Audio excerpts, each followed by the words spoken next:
Okay, so I left my tripod in the car, and I ain't feel like going down there to get it. But we about to head to the gym. I finished a little bit of that work, and I think after the gym, I'm gonna get some Detroit Wing Company, and then we gonna come back. I think I'm gonna try to show y'all. Maybe I think I'll show y'all one of the little workouts, cause like all the other ones, I'm gonna be around too many people. But like I'm gonna do the banded goblet squats probably, cause I could put that like on the window or something, and then let you guys see me do the workout. But after we leave there, like I said, we're gonna get Detroit Wing Company, and then we're gonna come back to the crib. We're gonna eat that. I probably might end it off when we get back, cause I'm gonna eat that, watch TV for a little bit, and then what else? Once I'm done eating and watching TV, I think I'm gonna jump back in and do a little bit more of that take some more notes, and then probably shower and shit and lay down, cause I gotta get up at 4 in the morning. So. Mm-hmm. Mm-hmm. Mm-hmm. Mm-hmm. Mm-hmm. Mm-hmm. Mm-hmm.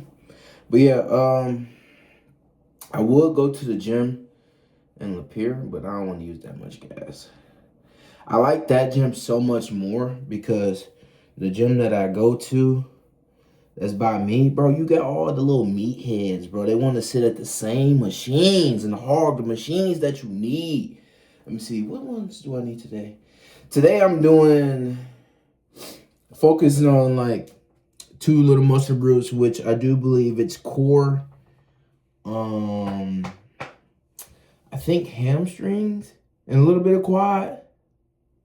I do believe. I don't know if there's like a pack, like a little bit of chest in that is not.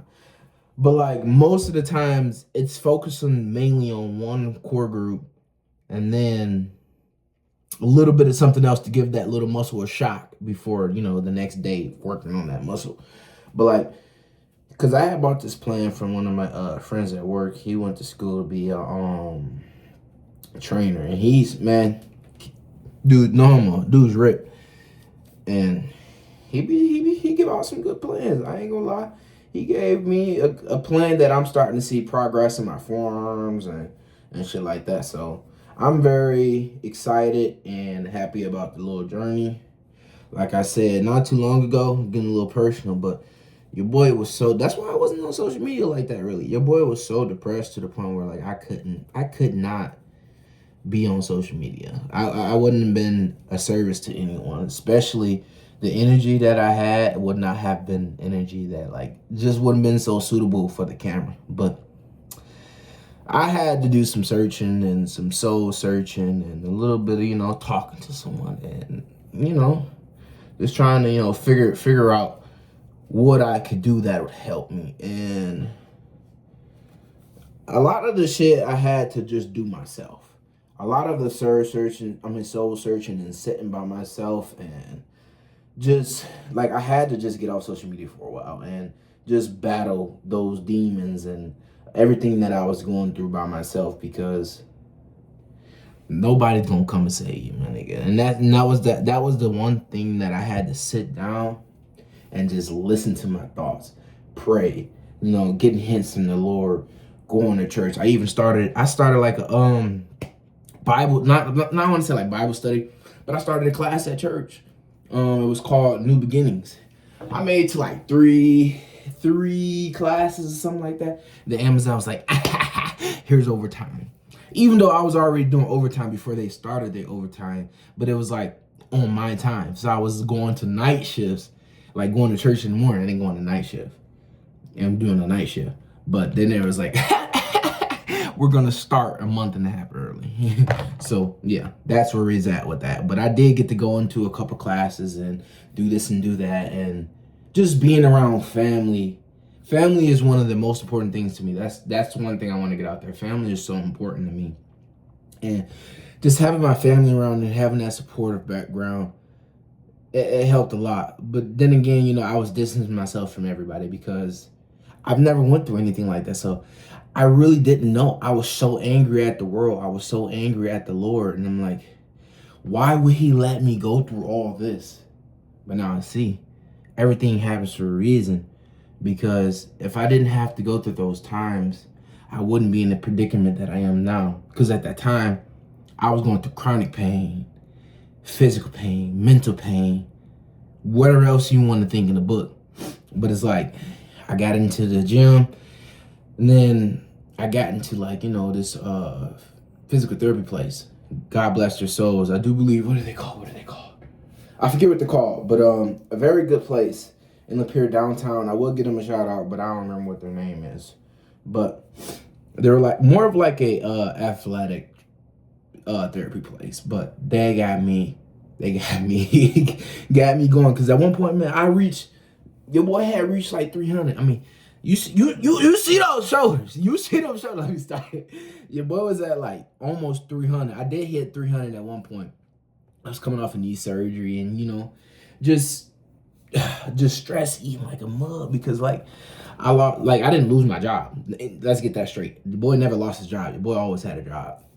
But I feel like what caused my depression and what caused me to spiral so deep is because I couldn't provide for the little family that I had. And watching my ex-girlfriend pick up, shifts and shit like that, just to help cover what I could not cover.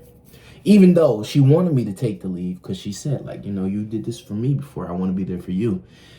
But in all reality, I feel I'm a provider. I don't care what nobody say. I'm a provider, and I feel like I was put on this earth to be a provider. And when I couldn't do those things, and seeing the lack of me not doing those things, it hurt me. I don't know why.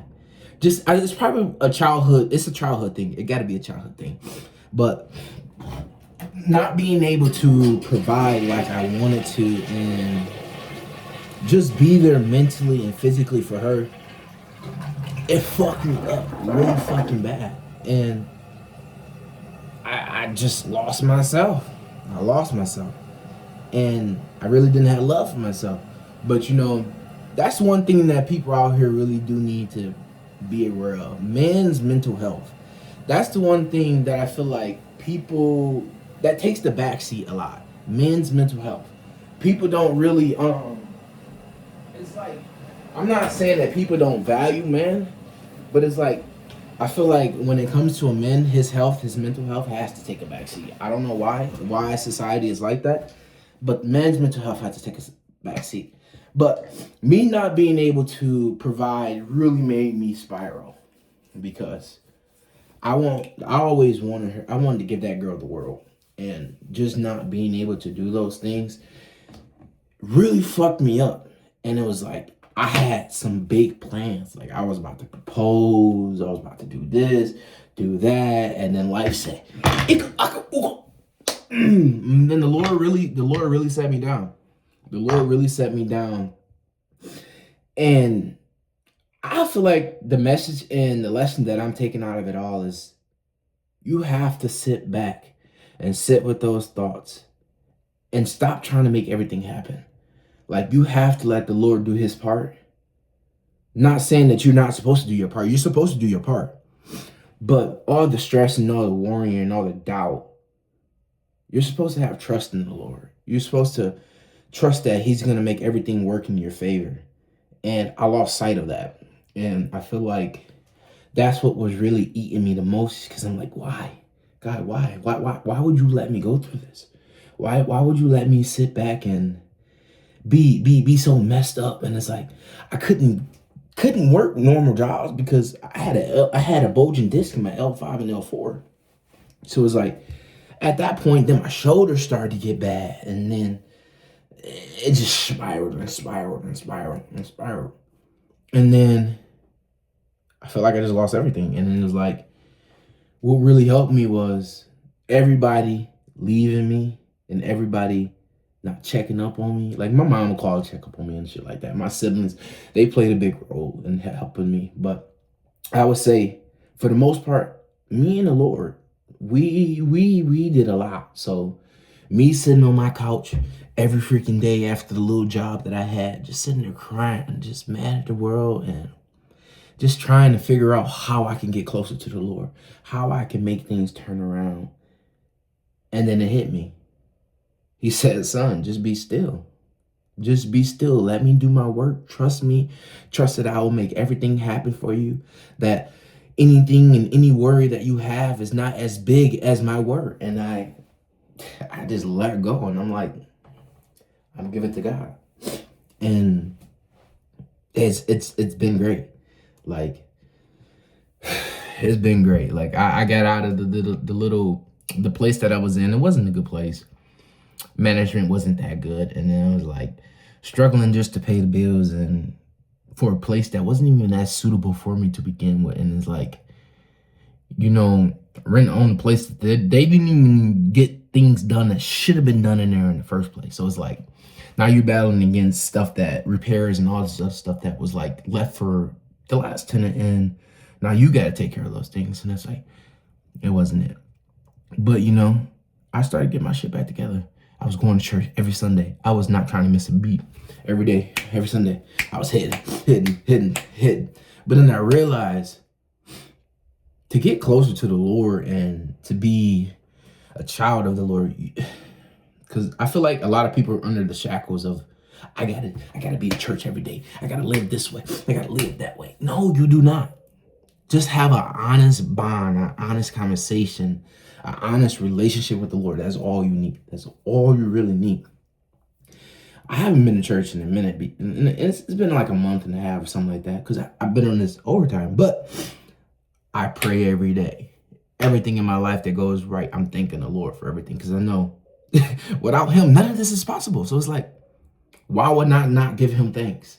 You know, have these honest conversations with him.